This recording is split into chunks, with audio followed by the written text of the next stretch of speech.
Hi guys, this is Mohit Mosani from ScreenBench.com, and today we have Harry Lowell, who is a TV series producer, and we're gonna ask him some questions, and we'll try to make it unconventional, and we'll also not ask him annoying questions that people just keep on asking him. This is one insight that I got, that celebrities just get sick of answering the same questions again and again. How did you begin? How did you start? Did you have a spark for it? And this and that and blah blah. What inspired you? And this and that. So let's get down to business, right? So first of all, I'd like to tell you about Screen Bench. Screen Bench is hold on a second. Screen Bench is basically a platform where we are a group of individuals, not in the same country. We're like spread out across the world. Like one of my partners is in Canada, someone is in Morocco, someone is in Malaysia, and so on. So what we're doing over here is we connect digitally, right? And we've come up with a streaming solutions website where we put down movie reviews, entertainment news. Our basic motto is to provide streamers a way out to just watch, to, as the name says, Screen Bench, to binge watch everything to the maximum. Like whatever you want to watch, we're gonna whatever you want to watch, we're gonna provide you a solution to do that. Now, no matter what device you have, you're using a Roku, you're using a Fire Stick or whatever, we got that covered. So that's how we do our thing, and it's helped a lot of people, and we do get a lot of emails from people where Hollywood is basically not so present, basically, of course, because that's bad business for producers and licensing people to gain the distribution rights for a country where there is very small viewership, right?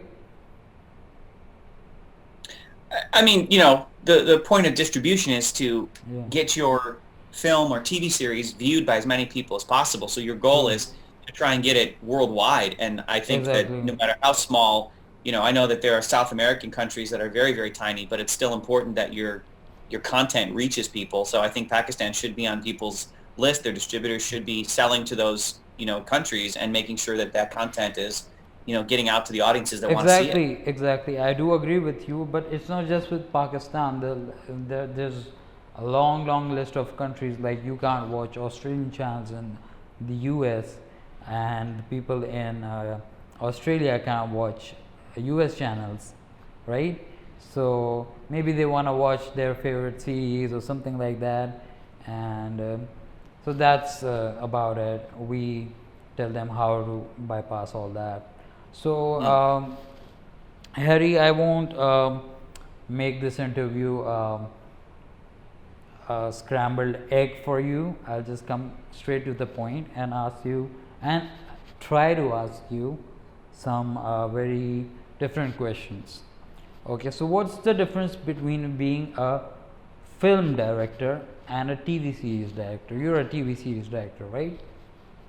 Well, I'm a producer and director, right? And they're very different. So, a film director is, to summarize those two things you talked about, the film director is in charge of the entire film, right? So the vision, the look, the casting, everything runs through the director. They have a particular point of view, and that is the person you're going to see the film. So they're more of an author. When you talk about TV series, really it's the executive producers who are the showrunners. They're the ones who are working with the writers. They're crafting a series over, many episodes.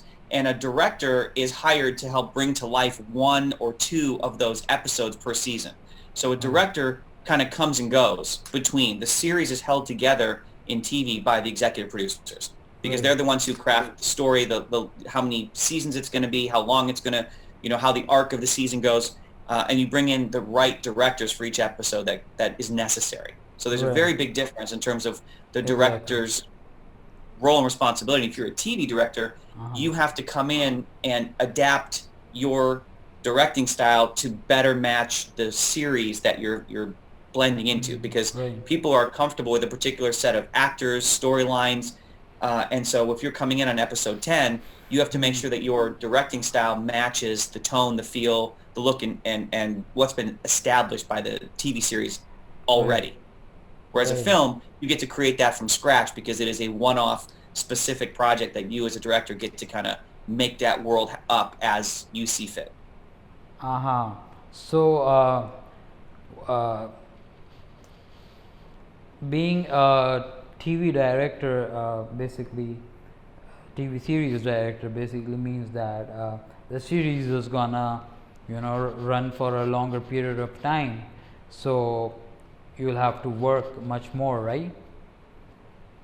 No, because again, you don't have one director that usually goes for the entire series. So a director comes and goes freelance. So you only, if you look at a TV series, you will have 5 or 6 different directors. The seasons. Right. Well, they change more than that. They change with the episodes. Yeah. Oh. So you are constantly bouncing from show to show.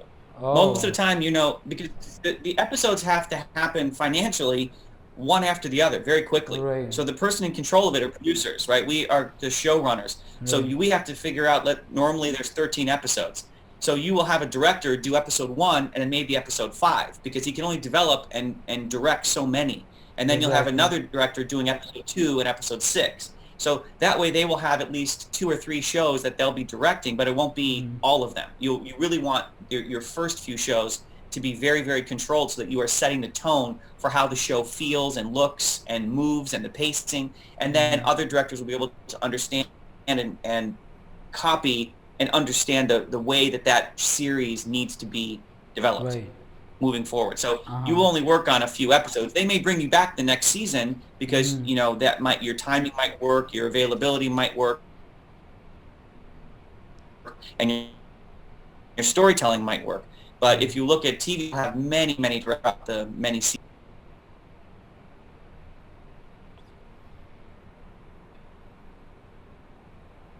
I see.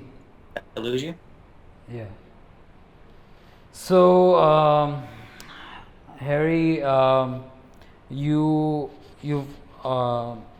you're also reached for advice on how to sell your content to Hollywood and all that, right? So let's get to that. Would you like to get to that? Because I have some solid questions. Sure. Yeah. So one of my most favorite my most favorite question over here is because I write fiction as a passion, not as job. So who buys literary work in Hollywood, and how do you sell literary work in Hollywood? First of all, I want to say I love that you write fiction just for you. That's what I think is really great about writers, is that they have a compulsion, a passion to just write. They can't stop themselves, and that's the sign of a really good writer. Is this is something that they must do. They feel good about it. It's something that they feel compelled to do. So hats off to a lot of writers because they have to sit with an empty page and create something out of nothing. It's pretty amazing. Yeah. So writers are crucial. It's the lifeblood of Hollywood, right? Entertainment, whether it's a film or a TV show, if you don't have great characters, if you don't have a great storyline, no one's going to watch it or engage in it, right? So it's the most important thing. If you are a literary writer, right? Let's say you have a book or something like that, and you want to get that out to Hollywood, or you're not in the Hollywood, world, and you're outside of it, writing other magazine articles, anything else. Yeah. You think you have something that might be a good TV show or film. I think the first thing you need to do is do your homework. I always tell people that you have to find out what you really have to sell. What are you offering everybody from a producer's, what are producers going to see when you sent that package? And what you need to make sure you understand is, well, what are you really selling? Give yourself a log line. What is your content about? Talk about, think about what else you have in your package that would be appealing. Has it won awards? Do you have a big audience or a big following? Has it been translated into many languages, whatever your work is? What else are you offering to sweeten the package so that if their producer wants to look at your book or something you've written, especially if it's like a literary perspective, that they can say, oh, there's more to it here. There's already built-in audience, or it's already got an international audience, or, there's something else here that makes it extra interesting for them to also look into your creative. I think that's going to be the first part, is knowing what you have to sell. Exactly. So you basically have to be a good salesman. Yeah, it's all about the pitch, right? So, I mean, I speak a lot about pitching, and ultimately you have to really, you're going to be trying to take something that you really believe in and convince someone else that this would be great for them. And I think part of that homework when you're pitching is making sure you understand what the buyer is, what they're dealing with, what they want, what you think they really use, and getting into that mindset. And, we can talk about agents and literary agents, but at the end of the day, the person buying it is going to be a producer. It's going to be someone like me. It could be a Disney producer, it could be an independent producer, but the point is you need to find out, well, what are their struggles, what are they looking for, and how can I, pitch them in a way that makes them feel like they want to go to the next step and continue to talk about it. Exactly. That makes me think, like, you got to approach those people that when you go with your content to them, it's going to make them tick, and they're going to be like, oh, I'm interested in this. So like everybody has different interests, right? And all our lives we somehow or the other do chase them. So I think you have to sell to the right person. That's what I learned today. Okay. So what producers want and need in the television and film industry, everything from genre to the number of characters, can make or break the deal. That's what you say. So what do you mean by that? In fact, I don't know, I'll get you over here first. Talking about fiction, the problem with my fiction is that it's really, really dark, right? So there are very few platforms that would, want to publish that. So I don't know if anybody can relate with that or not, but they liked my piece and everything, but what they did was they changed the names of the characters.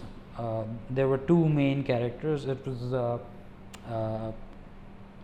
was in basically a incest story based on two sisters who were like really old, and it's short, but it's a whirlpool, because each and every and comma and everything totally changes your perspective of what you're expecting, right?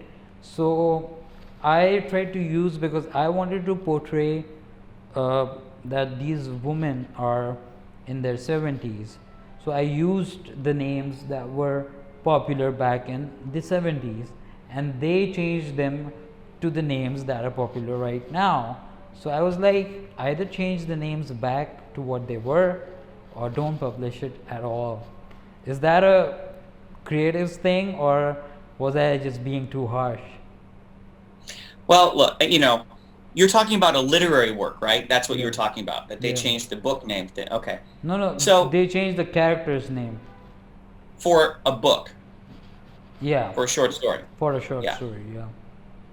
So I can't really speak from the literary world why they would do that. It makes a lot of sense when it comes to entertainment, right? Yeah. Because authors often have to. One thing that's important to realize is that producers and studios face a lot of challenges, right? Because it's going to take them a long time. They invest a lot of money. There's big budgets involved. There's careers Mm-hmm. involved. So when you jump into wanting to make something into, let's say, a TV series or a film, you are committing to something that's going to take you years to execute, years to get completed, and that you're going to be tying the rest of your career to it. So you want to make sure that you are making all the right decisions. And sometimes the title of a film or the names of the characters or who's playing those roles will be crucial to distributors, to making your money back, to paying back the Mm-hmm. investors, to getting your next project greenlit. So Right. these are all the things that producers are looking into to try and say, how can I communicate to my audience? An audience responds positively, and we all have jobs next week to continue to work with. So Exactly. I don't know why they would change your characters' names in a particular literary perspective, Yeah. but I can understand it from a TV perspective because maybe they want to connect to their audience. They've done research to find out that this would be something that would maybe draw in more of an audience from a certain region. So there's usually very specific reasons why they would want to do Yeah. that. I don't understand changing a name, how that's beneficial. Yeah. But a lot of times I tell writers when we're working with things is, if you fight every single battle for every single thing, you're going to get a reputation of being difficult to work with. You have to Exactly. know when you should let something go Yeah. and get your material out in front of humans, because the more people see your work, especially when you're starting out, the more Yeah. people can go, wow, I love his writing. Wow, I really connected to those characters. Even if someone's making a change that you necessarily don't agree with, but if it doesn't destroy your idea, sometimes you can collaborate a bit more. Television and film is all collaboration. We have a And then lot of when you people. Just get that name and fame and that authority, then maybe you can, fight over the names and everything, Right. And right? I think even then, if you look at, some of the most successful writers, even Stephen King, he doesn't fight over a lot of stuff. I think he, especially in the beginning, they just trusted the filmmakers to do what they thought was right, because I also believe in creating a career, right? Not everything has to be exactly the way you crafted it in your kitchen 10 years ago. I think that in feature films and in TV shows, we collaborate with a lot of people. So what I think I want to do in a show, all of a sudden a costume designer, and then we bring in a director, and then we bring in some actors. They all have really good ideas to add to what the writer has originally created, and we're Exactly. able to adapt it into something that breathes life into it. So if you're more open to that, it is a fun collaborative effort, and then you all move on to the next job and the next Right. job. Right. You create a career that way. If you want to say, I want everything exactly the way I want it, that is more like Broadway. Broadway, the word on the page is gospel. People do not have the ability to shift things, and that's a unique thing. Same with book writing, right? Once you decide to write your book, aside from your editor, ultimately you have control over what you want to say and do. Once you get a collaborative medium like film and TV, hopefully you can find a way to just enjoy the ride, try to find a way to connect with the right filmmakers that you think that share your vision, and Mm-hmm. then let's see where it goes. And hopefully as films progress, more books are written or more content is created, like you said, you'll have more of an opportunity to get your voice out there, get your stories out there, get more recognition. And I think you don't want to sell to the wrong producers who don't Of understand your course. vision, or producers who don't do your genre. If the one good thing is, if you are working in, let's say, dark comedy or certain kind of niche genres, it was difficult back in the day because there was only so much distribution. Now with streaming and Roku and so many people getting in the game, there's opportunities to tell very different kind of stories, and Exactly. smaller stories can now find a home and connect to their audience, which is really Exactly. exciting. Exactly. Mhm. Very low budget movies are also, nowadays um uh, becoming very popular because of their compelling storylines, right? Yeah. Yeah. Yeah, and you can So, find an audience now. It used to be you yeah. couldn't, only go to your theater and they'd pick 5 or 6 movies, and that's all you would see. And you Yeah. could only go to the few TV networks. Now Yeah. it is very open. There are very small networks that are willing to air unique comedy. If you're into dark comedy or sci-fi or fantasy, Mhm. they will find unique content for you because it's available now, and there's an audience that will support them. It's Is great. that beer? Can I have a glass? It's just water. Sure, no vodka. Cheers to you, my friend. Sure, no vodka in there. That's water. Water car. No. I'm just kidding. Okay. So I did ask you the last question, we just break it down. So, what are producers looking for in terms of genre and the number of characters, and what's this thing about? What's this deal about? So that's let me unpack. There's a lot of questions there. So I think what's important is that you should look at the writing you do and break it down in terms of if this has to go into a TV or film scenario, a producer is going to break it down this way. They're going to look at the number of characters. They're going to look at the number of locations. They're going to look at anything else that's going to be expensive. Is it a 1930s and we have to get all these old cars and wardrobe, visual effects? Those are the kinds of things that they have to look at. Not only do they have to love the story, they have to also figure out a way to produce it in a feasible, productive scenario. Then you have to look at how you're going to recoup your money and who wants to, distribute this. Then you look at the big picture too, which is, well, what genre is the film in, right? Is it a romantic comedy? Is it an action thriller? Is it a mystery? Those are important because that will help you determine whether you're going to make your money back and whether people are going to give you the money you expect. As you would guess, for the U.S., in our market, we can do any of those genres in English and we can have a reasonable return. But if you spend too much money on a romantic comedy, it is not going to make that much money in foreign. People don't want to watch talking heads with subtitles or comedies that the jokes only relate to America and don't relate to France or Germany or Pakistan or anywhere else. And so those things don't do as well. They don't sell as well. So you have to understand what your content is and whether it has value in foreign markets. So if it's only valuable in Pakistan or only valuable in the U.S., then you have to make sure your budget is in line with the fact that you're really only going to make money in those territories. If you are doing a film like Fast and the Furious, you're doing a film that is exciting and has action, it doesn't have a lot of talking, there's a lot of great action, that's a worldwide opportunity, right? Everybody can watch it, right? Even if they don't understand the language or anything. Thrillers, horror, those genres are always valuable overseas as well as domestically in the U.S., let's say. So I think it's important as you're looking at stuff, if you are writing and trying to assume you're going to try and turn it into a TV series, just know that this is what the producers are going to look at. They're going to look at how much will it cost us if we try to bring this story to life, and does it justify the budget? If you're bringing a Harry Potter and it's a huge network and a big producer who does Harry Potter, then they will say, yes, this is valuable. But if you're bringing a romantic comedy, you can't do a Harry Potter budget with a romantic comedy. They will never make enough money for those networks or the film. That is true. So you gotta look at the return on investment as well. Yeah. So it's always good to find producers. At the end of the day, it is a business, right? It is a business. So I had a question, but it just slipped my mind. So what's the difference between selling to TV and what's the difference between selling to film? Film is a unique entity because you really, unless you're selling it to a studio and you're going to do, let's say, an independent film, you really have to commit. It's about a 2-year process once you have the script and once you start doing all of the pre-sales with your distributor, once you're starting to get investors and figuring out a way to finance the film, and then you're going to go into about a year's worth of work to finance the film. So you have to really make sure that one particular film can be sold and recoup the money that you and your investors have put into it, and that it tells the story, connects to an audience, and allows you to then move on with your career.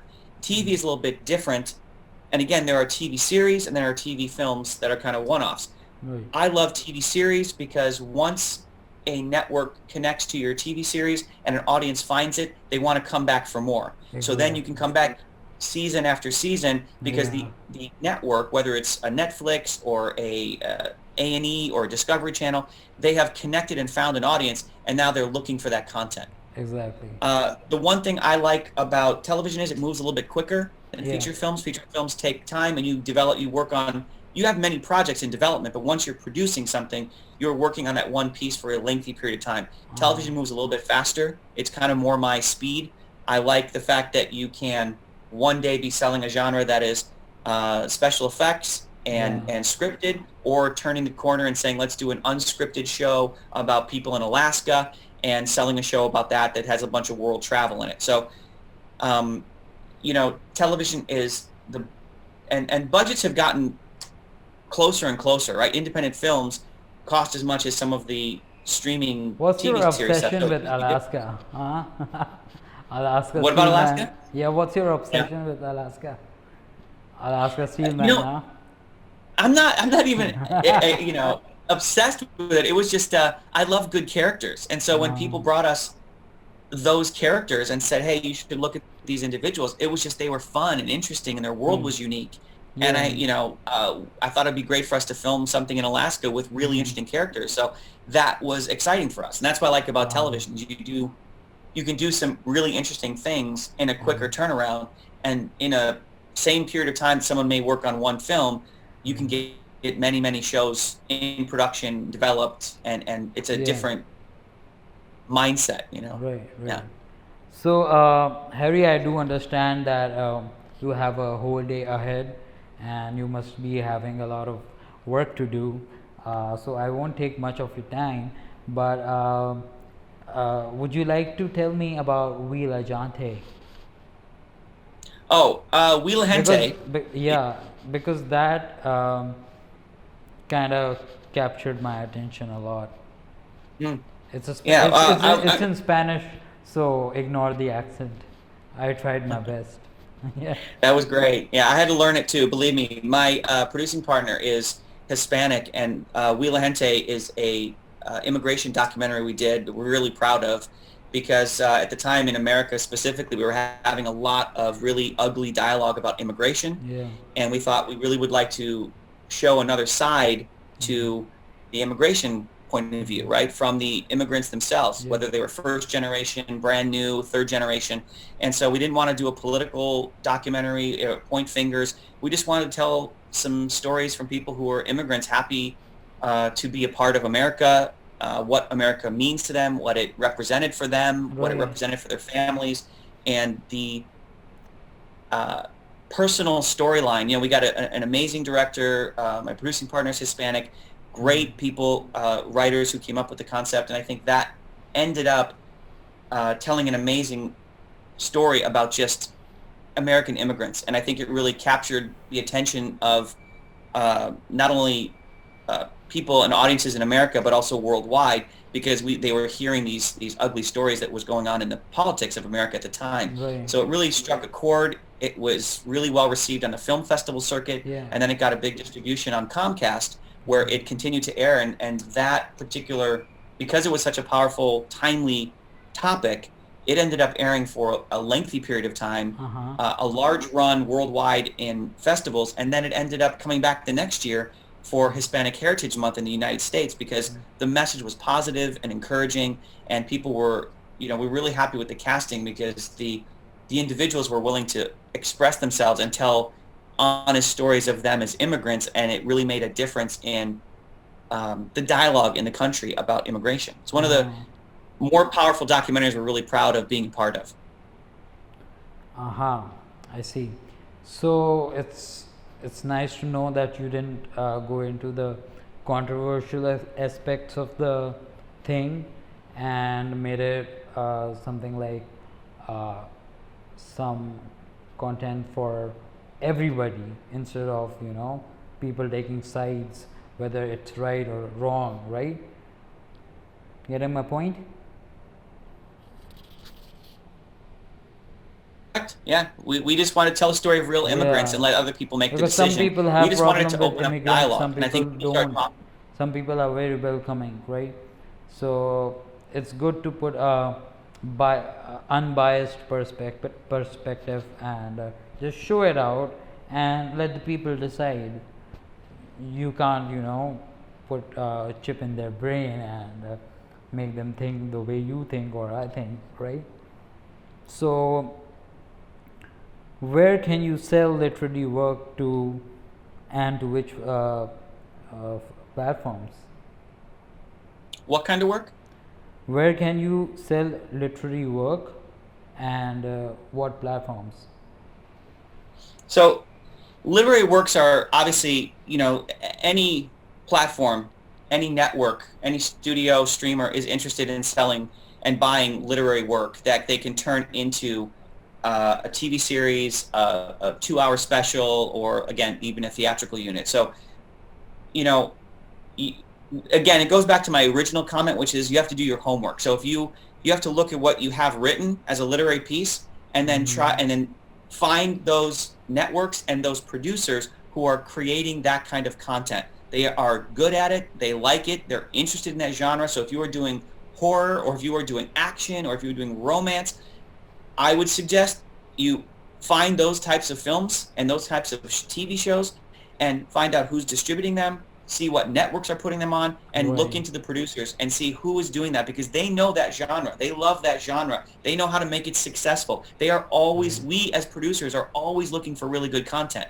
And especially if you are having content that has something extra, right? Big awards or a big audience already, that makes it even more exciting, because if we pick up a project that nobody knows, we have to try and generate interest in it. But if we pick up a project or a concept that already has an audience that will jump and want to come to the movie or stream the video, then you have something extra to build on. Now you have a much easier case to sell it to your investors and your studios down the road. In fact, one thing just popped up my mind, that when the buyer knows what you're selling, they since they have a lot of experience in that particular genre, they might even be able to improvise on your storyline, right? Improvise how?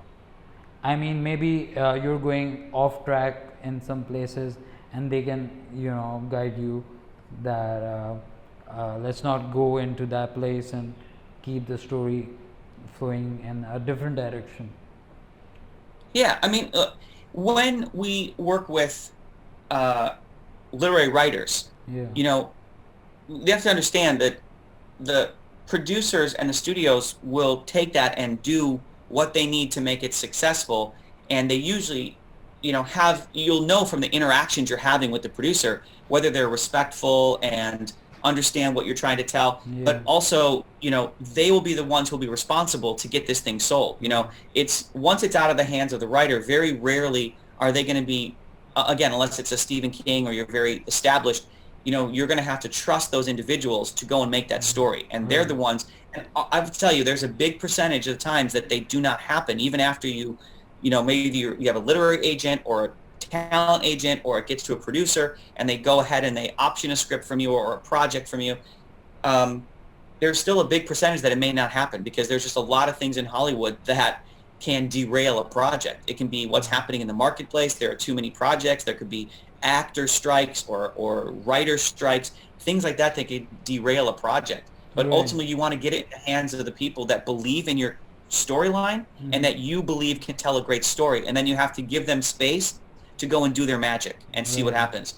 I do suggest to people to use a literary agent or a talent agent, because they will help you navigate that world. If you want to talk directly to producers, that's totally fine. Just make sure you focus on how to pitch, and that you're very concise in how you pitch them, and that it's very, very targeted, to make sure that it actually gets read by the producer and that they want to look into your book. And then usually you can use a lawyer to help you close the deal if you need to. But a literary agent will help you find producers like us or studios that match your storytelling to the genre and the companies that know how to turn those into film and TV properties. I see. So, Harry, what turns off a producer? What turns off a producer? What makes them go like, get the hell out of my office? I've never been like, get the hell out of my office. But one thing that is, for writers especially, is when know what you're good at and know what you're not good at. Right. Writing for literary work is different than writing a TV show. Right. And that is different from writing a feature film. And that is different from writing a 2-hour TV show. Each one is uniquely different, and there are writers who have honed those crafts. So when a writer comes in and demands that they want to direct or write or have final approval on things, it is a non-starter for producers, especially for newer writers. When they have, what they aren't respecting is what the producers and the studio and the investors are bringing to the table, what they are risking, what they are doing, the time, the energy, the money it takes to translate it. We need a success. The investors need a success. The studio, the streamer needs a success. We have to do what is right to make that correct. And oftentimes, I think ego gets in the way of some writers, and they blow a deal. I believe you should look at a career, especially in writing, as a stepping stones. So if you have a book that you've turned into something successful, that's an accomplishment. If then that book becomes a TV show or a film, that's another step that you can then add to your arsenal, right? But if you kill the deal before it ever happens, then you are stuck with just this one deal. And that's okay. You don't have to turn your things into film or TV, but the goal is film and TV is collaborative. Writers do they have one writer, he writes a book. When you make a film, you see all those credits at the end of the movie, all those people collaborating collectively to make that film. It's very different than what writers experience. And you need to realize that you're not going to be the final say. It's never going to be the way you completely envisioned it. Hopefully you can be relaxed and enjoy the ride and enjoy the experience as your career grows and learn from that situation, right? If you make the next film someday on your next book, you'll learn what you don't want to do and you'll get a little more credibility. So if you walk in with big ego and big dollar signs and with a lot of demands, producers are not even going to engage in that. You know, there's too much that a writer doesn't understand that we're up against, and they need to be respectful of the process, and the producer needs to be respectful of the content from the writer. But at the end of the day, the producer and the studio are in charge of making it come to life and trying to make an audience embrace this new form of your story, which is a film or TV. Okay, my last question. What will absolutely kill your deal? It's changing your mind, it's being greedy, it's having ego. That's going to kill your deal. If you don't, as a writer, you should be open to saying, I'm excited to see where my stories can go. I always say one important thing is you will always have your book, you will always have your original story. No one can ever change that. So that is the great news about when you've written a book and published something, that is yours. What happens in TV or film will be a version, a variant of it. And you should embrace the fact that it will change. It will be interesting. Be excited that people care enough about your story and your characters that they want to see it in another form, right? Film and TV is very visual. So we're not going to tell the story the same way you would in a book. So just embrace the fact that somebody loves your shit and wants to do it. And I think that's going to be the most rewarding scenario if you can put yourself in a situation of, I'm happy to see my characters get a new life. The one thing that I think is important, people also focus on that will kill the deal, is greed. And if you come in and you expect to make buttloads of money right off the bat, it's just not going to happen. One thing that writers also neglect to realize is that if you allow your book to be turned into film or TV, you will find a whole new audience of people running over to take a look at your book.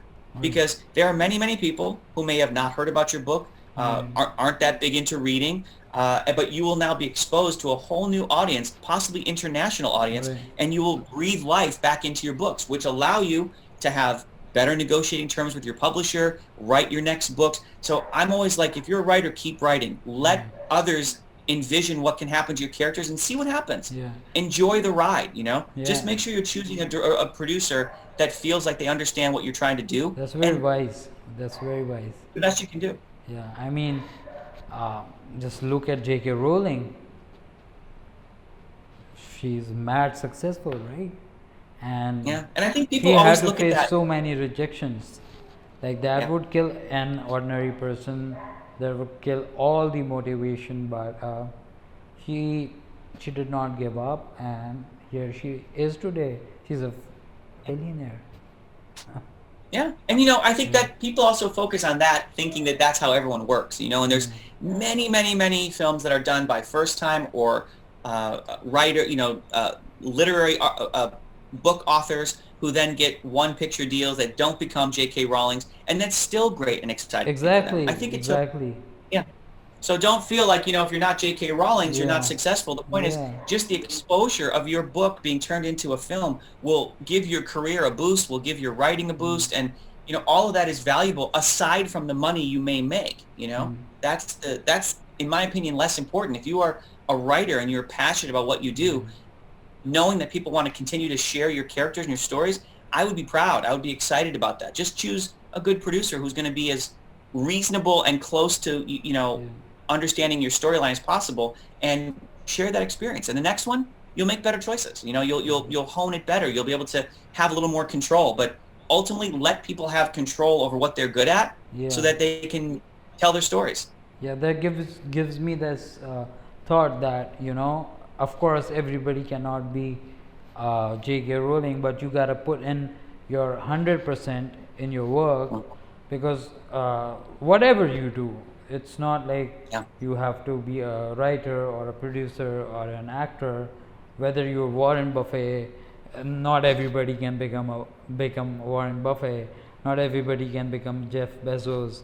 Not everybody can become Elon Musk. So not everybody can become Christopher Columbus, right?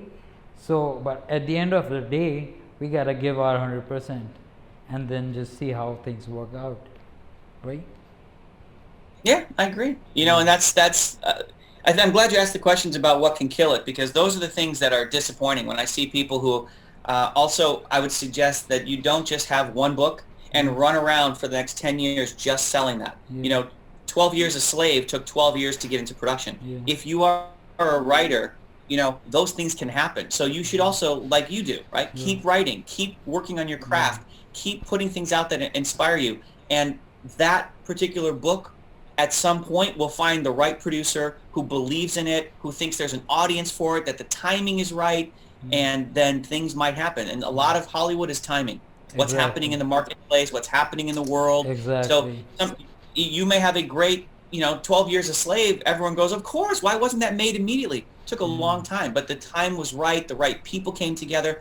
So, my goal, I always tell people, just keep writing, keep doing what you're doing, put those things out there, and at the right time, the right people will find it. And then that way you're not just angry for 5 years while you're trying to get your book turned into a film. You're happy and thrilled when it does. That's the way I would perceive it. Yeah, just like how Contagion was not even in the top hundreds, and as soon as COVID came in, it was like 1 or 2. So yeah, that does make sense. Timing. So Harry, once again, I don't want to consume too much of your time. There's a lot of audience that knows you and wants to hear from you. So any message for Screen Bench? And we would love to call you once again for your next and upcoming projects, if you like that. And thank you so much for your time. And if there's anything that you would want to address to the world or your audience, please do. Well, I just want to say thank you for having me on. I love that this topic, talking about writers. I believe that everything starts with writers, the ideas, the concepts, the characters. So that is one of my favorite parts, is in development. So I feel, I would say on that topic, anyone who has a passion for it, keep going, keep writing. Don't get caught up in one film or one story or one book. This is a long haul. This is your craft in your life. So keep working it, and the right people will come out of it. If anyone wants to follow us, @GoodProducer is our handle for Instagram, and we put a lot of announcements on there. I will put that in the description, video description, definitely, so that more people can follow you. Nice. So we do a lot of international filming. Back before COVID, we did a lot of international work, and we've never really done anything specifically with Pakistan. So I think this has been great for me to hear from you, and to what the struggles are for the Pakistanis to be able to get the content they're looking for. So that'd be interesting for us. It's not just Pakistan. It's about licensing deals that they make with the content owners, right? So let's say in one country, Channel 4 is airing a show, and in another country, BBC iPlayer is BBC iPlayer is also a UK channel, right? So let's name an American channel, ABC, right? So yeah, that's the thing, basically. The distribution thing, it's not just Pakistan, it's all over the world, because where they find a larger number of viewers, they would definitely put their money over there, right? So that's it. Yeah. So thank you so It'd much. be interesting to find out how they can get more exposure, Yeah. for Pakistan to get more access to that kind of stuff, legally, and make sure that it's looked at. It's all about finances, right? It's all about Exactly. geo-blocking and figuring out how they can make some revenue off of it, and Exactly. figuring out the best ways to do it. Exactly. But thank you for having me on, Mohir. I really think this was great to chat with you, and I love what you guys do with Screen Binge. Oh, you're so welcome, and I just hope that this interview was not a conventional and boring interview, because I try really hard to not make you guys feel like you're just blabbering. No, it's fantastic. I want you guys to bring out what's in your heart and speak to the audience. So yeah, I just hope I was successful with that. Very much so. I hope you liked the answers. I hope they weren't too long. No, I hope that was helpful. No, that was very insightful. They were long but very insightful, and I don't mind. I will that. try to make them shorter next time. No. I mean, they were complete answers, so I really appreciate it. You want basically rushing, which is great, right? Yeah. So thank you. Yeah, thank you so much for your time, and hopefully we'll see you again. And you can always contact me with your upcoming project, and we'll meet each other once again. Goodbye. I love it. That sounds good. We'll definitely be in touch. Yeah. Good day. Thank you. Take care.